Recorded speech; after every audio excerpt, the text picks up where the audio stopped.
power, and that is the lower middle class.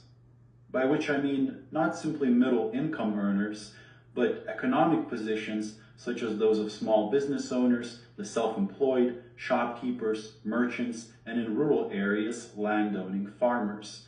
In other words, what is often referred to as the petty bourgeoisie. And the Nazi Party knew this and explicitly addressed itself to them. It called for the revitalization of the middle class, presented themselves as its protectors, and attacked the other parties for failing the middle class, saying that they had, quote, forgotten the rights of their middle-class constituents and delivered the handicrafts and retail commerce to the liberals and Marxists. It played into the middle class's fears of being pushed into the ranks of mere workers. The Nazi Party, which otherwise can seem hopelessly contradictory, makes a lot more sense when you recognize the middle-class component of its base. Consider, for instance, the seemingly contradictory way in which the Nazis described the Weimar Republic. On the one hand, they attacked it from a seemingly anti-capitalist perspective, saying the Republic was ruled by the ruthless greed of big business, financiers, and banks. On the other hand, they attacked it from an anti-Marxist perspective, saying that the country was in the hands of Marxist Jews who had no respect for property rights. This tension was the outcome of the middle-class standpoint it represented. Consider small business owners.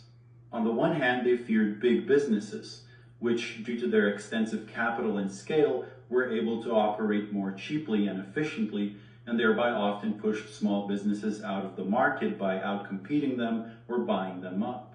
This was the source of their anti-capitalist sentiments, as they saw that unregulated market forces and their tendencies towards monopolization threatened their businesses in favor of big capital.